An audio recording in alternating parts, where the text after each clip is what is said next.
Football on Off the Ball. With Sky, get all the football you love in one place across Sky Sports, BT Sport and Premier Sports.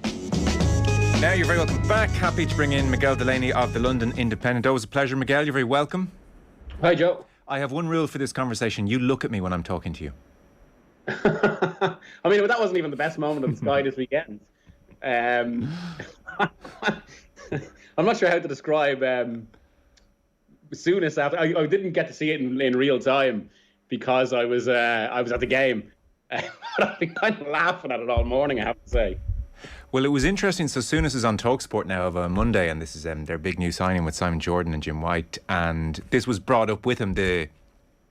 It's a man's game line, which has drawn consternation from certain quarters, and he was given a chance, I suppose, to row back from it. And he didn't really, although it was not exchanged, because Simon Jordan jumped in straight away to say the whole thing anyway was a preposterous controversy made out of nothing, and Souness, you suspect, probably would tend to agree. And so I don't know, that led to, because I heard the exchange live, and that led to headlines, Souness doubles down, or Souness, I've no regrets over comment, which actually I don't think he actually strongly said one way or the other how he felt about the controversy. But I wonder, is this going to cause Souness bother, or all much ado about nothing? I mean, given the context, I think the words were obviously ill-advised. I wouldn't say it's going to cause too much bother beyond that. I mean, the way I saw it, it was more effective. I mean, we all know Souness's views on football and aggression. I don't think he was making it. I mean, personal opinion, I don't think he was making it as a kind of a goading point with Karen Carney beside him, as the way some thought. I think he was a bit taken away by loving the aggro he saw. Yeah, he was just so thrilled, he couldn't contain himself. Basically. I would think of all the talk over the last 24 hours, this is surely just like, the one extreme of, this is woke and this is crazy, and like how he doesn't have a case to answer at all. And then on the other side, you've got, he must be sacked, cancelled, destroyed, pitchforks at dawn. There's just a very simple midpoint where I think most people understand he wasn't trying to cause offence. It certainly jarred with Karen Carney next to him. And so the very kind of simple thing to do is, well, I might just use one of the many other different phrases I can use for aggression. Yeah. And everybody quickly gets on with their lives. And like, it's such a simple solution. Temper your language a bit in the future, and that's it. Yeah, that's it. Yeah. On the Redknapp Neville point then, so Brentford 4, Manchester United, kind of, well, extraordinary, if not totally surprising in some ways. What was quite interesting about their exchange is that Redknapp was very much of the view that, like, this is Brentford who've just beaten them 4-0. It's not Real Madrid or Man City or Liverpool. The players and the manager are massively accountable here. And Neville was saying it's macro picture, it's big picture, it's Glazer's mismanagement. I mean, the point that jumped out, I think, the most of us is it's both, quite clearly, and both should be talked about. Well, I mean, I do think this is a culmination of a decade, well, really longer, but I suppose since Alex Ferguson retired, a decade of issues at Manchester United that have all come together and kind of imploded in each other. But that shouldn't absolve the players or the manager either. I think there were big questions about some of what Ten Hag did at the weekend, not least the sudden use of Eriksen as a 6, and he was kind of almost predictably swamped by the way Brentford play. I mean, the realm, like, the way that second goal, I mean, it was one of the worst moments of Premier League football. I mean, for a player of the gayest stature, of that team stature, to be so hesitant about playing a ball out from the back as if this was 2006 was remarkable. And you could see the way Brentford just sensed, we're in here. It was incredible stuff. And that, I mean, you could get into all sorts of wider points here, I suppose, that, the fact that this sort of approach is so new to this Manchester United squad is itself a consequence of repeated bad appointments. Because, I mean, one of the lines that came out from Rangnick's time last year, for all Rangnick's failures, but one of the reasons for his struggles, basically, he found that the team had basically never had any sort of, the team as a squad together had never had any sort of grounding and ball-oriented pressing, which is, of course, something that Brighton and Brentford do so well. And this isn't a new point either. But, I mean, Brighton and Brentford are almost kind of, yes, they're much financially weaker than Manchester United, nowhere near the same size of club.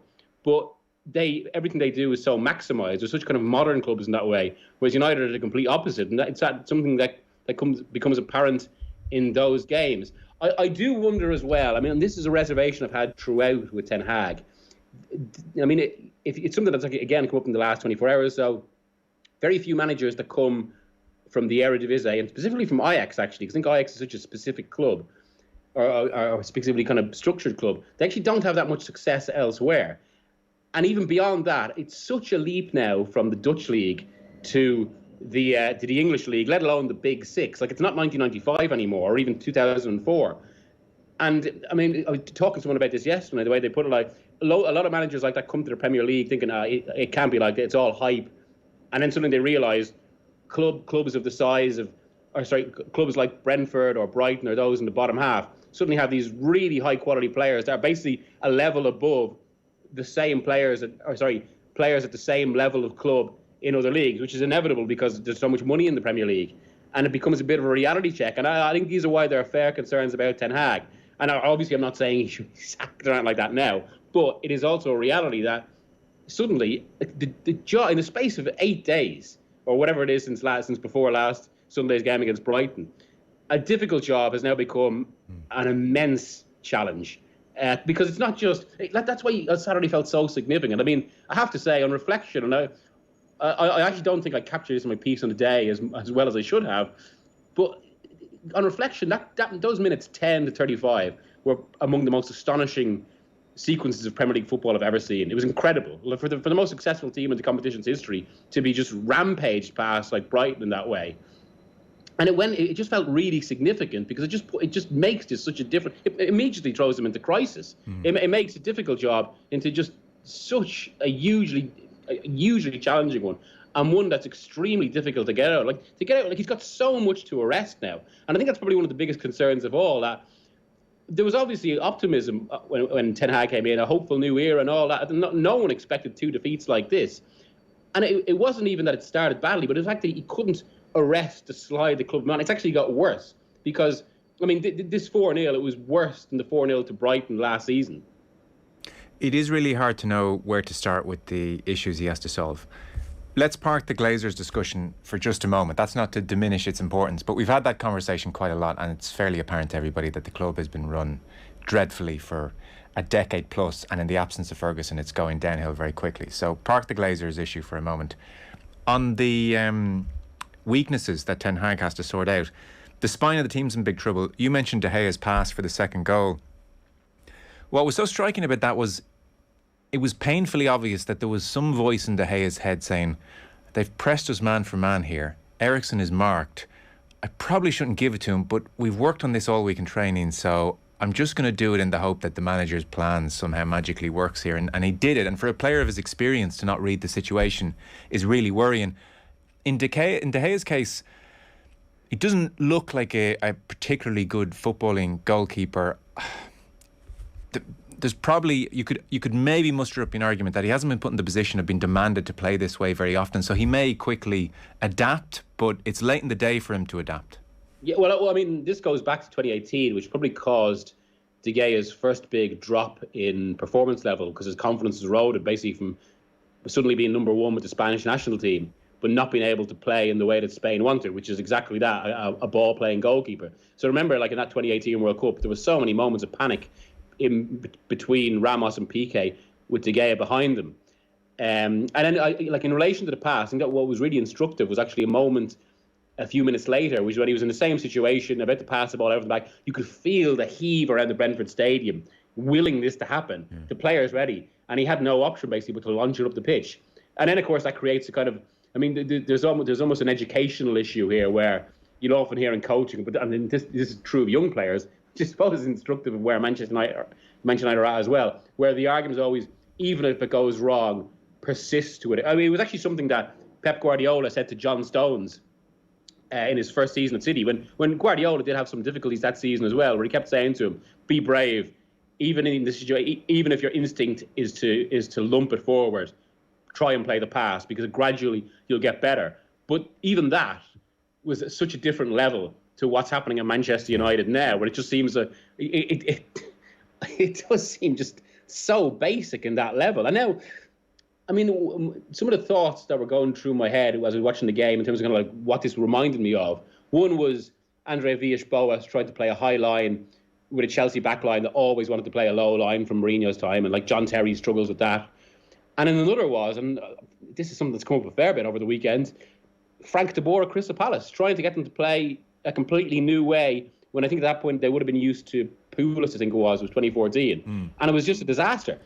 Because on Sundays, in the Mail on Sunday, Danny Murphy said, well, like as a starting point for Ten Hag, De Gea has to go. It's incompatible. Yeah. It's just not going to work. But like that's major upheaval. And we're only at goalkeeper here. I mean, as we walk through the problems, the Martinez problem now looms large, or not large, as the case may be.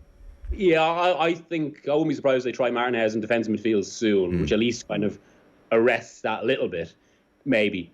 But as the game, I mean, I actually think this is where you could criticise Ten Hag in that it feels like he's compromised on some big decisions. Because if you're going to play a certain level of football, and he's obviously been dependent on certain signings, and he hasn't got them in, that's fair enough. That's one where you'd absolve them.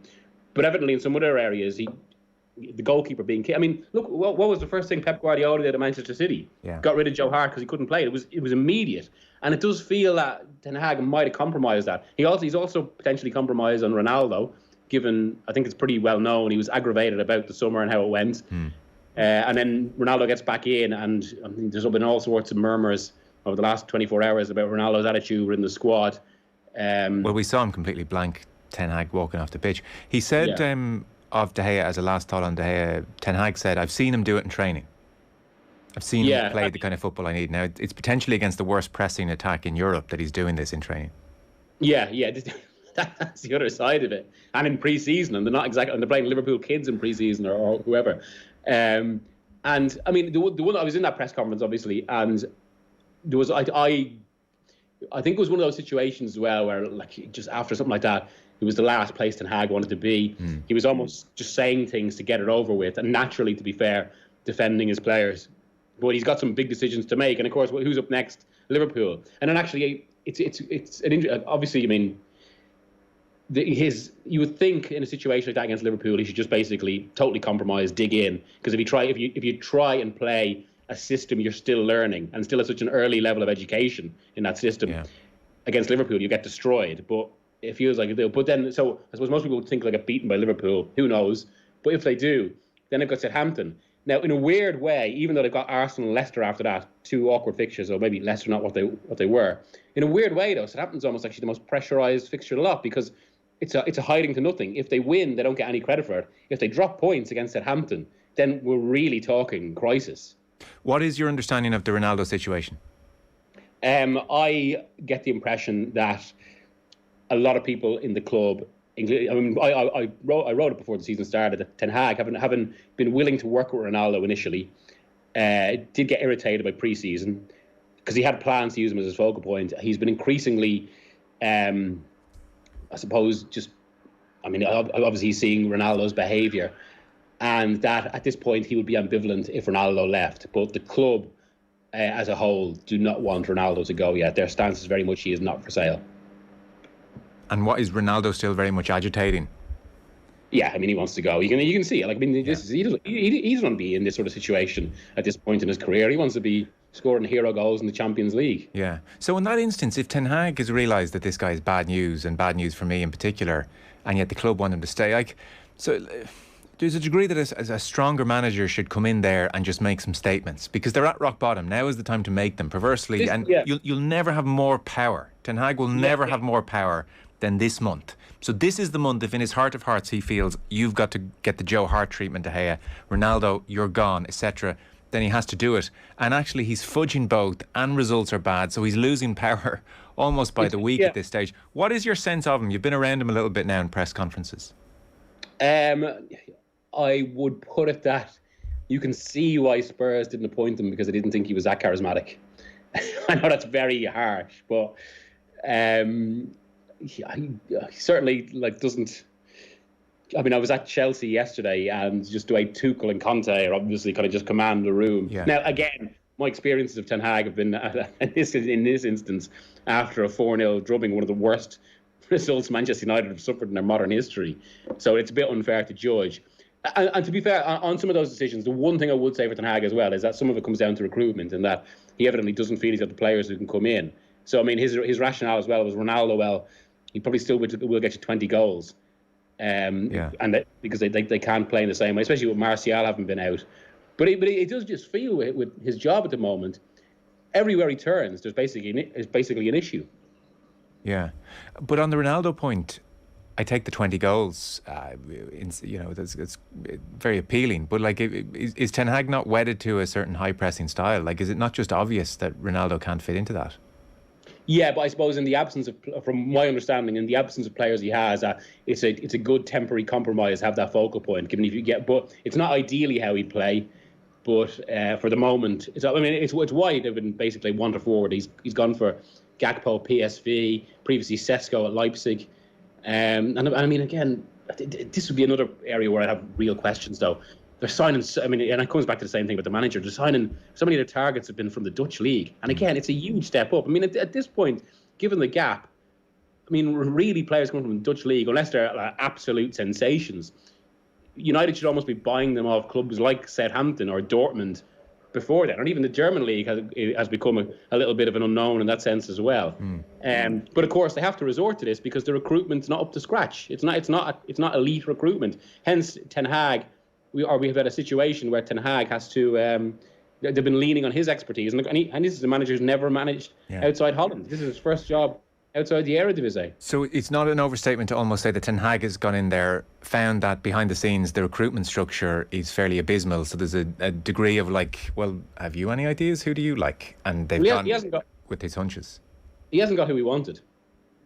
So yeah, and hence we're in a situation last week where they're looking at Arnautovic and had to almost embarrassingly row back from that, given the extent of the fan backlash.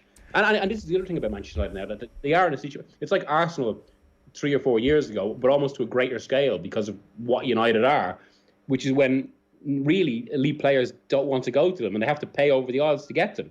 Now, Arteta got around that by basically taking the medium-term view, which was go young and build back again.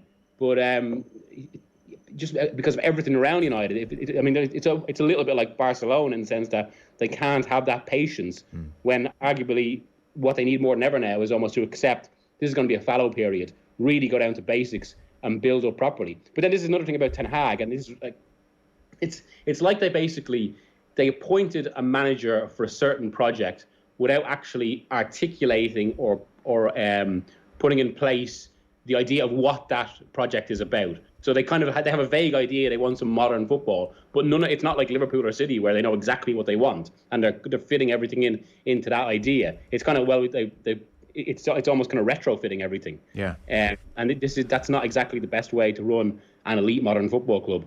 Given that you were at the game in person, you probably have a real sense of Martinez and the size, because like some of these issues are completely not of Ten Hag's doing. I mean, he's inherited De Gea, for instance. He's inherited the Ronaldo situation, but Martinez was a target of his and 5'9" and seemed to be badly exposed. And it was interesting, even in the aftermath of the match, Gary Neville was making the observation that depending on which side of the pitch throw-ins were on, that Maguire and Martinez were switching. And Neville was kind of recalling, there were 3-4 years, he'd been a very good centre-half in his youth, that at senior level they really tried to persevere initially with Neville as a centre-half, and there were, sometimes it'd be a run of 6, 7, 8 games, you'd get away with it, you'd think, I've got this now, and then it'd be back to square zero very, very quickly. But it was funny, he recalled that switching of centre-halves for throw-ins on different sides of the pitch. He recalled, I remember me and Pallister doing that, and it's just not good. And so, this Martinez situation is of Ten Hag's creation. Yeah. Is £60 million. And you could argue as well, actually, the moment that could possibly shape Manchester United's entire season, or at least shapes this start that could influence the entire season, was literally the very first seconds of that season. Because after all the kind of build-up and all the talk about Martinez's size, what was the very first thing that Brighton did? It was basically launch the ball over his head. And from that, they went for United and suddenly and pressed him right. And you could see it straight away that caused this panic. And even Ten Hag referenced after this game, and I do genuinely believe this is an issue, where it felt like suddenly, because it started off where they were immediately on the back foot, all of the previous doubts from the last few seasons kind of caved in the team again and immediately caused problems, with that stemming from the decision to put Martinez there and how easy he was to target. And again, we're coming back to bigger issues here, as was put to me during the week, and I wrote at the weekend.